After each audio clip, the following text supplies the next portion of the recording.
Good morning mga mi. Maaga pala ako nagising niyan, alas 4. Hindi na ako makatulog kaya magliligpit na lang ako dito sa may kusina namin. Linisan ko kasi nagmamantika na naman siya. Ang tagal ko nang hindi nakapag-upload dito sa YT ko kasi nga lagi kaming OT nung nakaraan.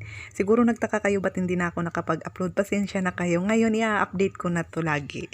Ang dami ko na palang nabago dito sa kitchen ko. Ang dami ko nang nabili sa Shopee. Hindi ko lang laging na-update sa inyo. Kaya maganda kasi, ang gusto ko kasi dito sa may lababo namin o sa may kitchen namin ay yung Team Puti, Team Kahoy.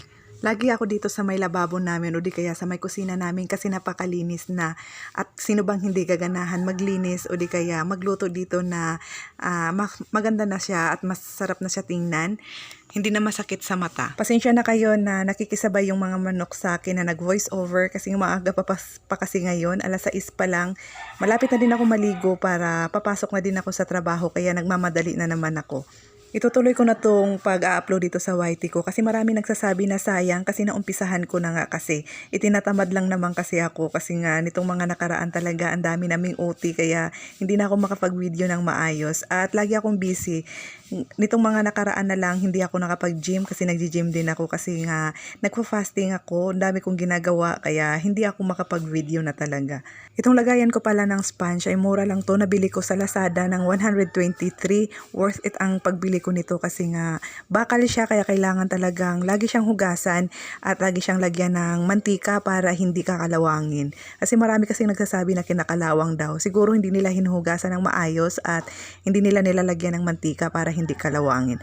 Lagi ko yung talagang hinuhugasan kasi ang ganda niya. Ipapakita ko sa inyo yung dati kong kitchen o di kaya yung lababo ko. Napakadugyo tingnan, wala pa yung pintura, kami na lang nagpintura niyan kaysa nito ngayon na napakaganda na o di ba maaliwalas tingnan. Malapit ko nang ma-achieve yung Team Puti, Team Kahoy. Marami pang kulang na mga gamit na kailanganin ko dito pero pinag-iipunan ko pa para lagi ko talaga tong nililinisan dito kasi yung mantika kasi pag hindi natin laging nililinisan ay naninigas siya. Lalong-lalo na puti yung pintura ko dito sa may lababo kaya kitang-kita talaga yung dumi. Kaya kailangan ko talagang, lagi ko talaga itong pinupunasan. Halos araw-araw na lang kasi nagagandahan din ako nito. At ito din yung plant na nilagay ko dito sa taas. Maganda din. Baka bukas makapag general cleaning ako dito sa bahay, makapag-upload na naman ako kasi nga wala naman kaming pasok. Kung gusto niyo mag-follow sa FB page ko, ang pangalan ko doon ay Mama Inday. Andun lahat yung mga video. Doon kasi ako nakatutok mag-upload, kaya naiwan ko tuloy yun. O siya mga mi, hanggang sa muli. See you on my next vlog. Please like and subscribe my YouTube channel, Shell G. Elnar.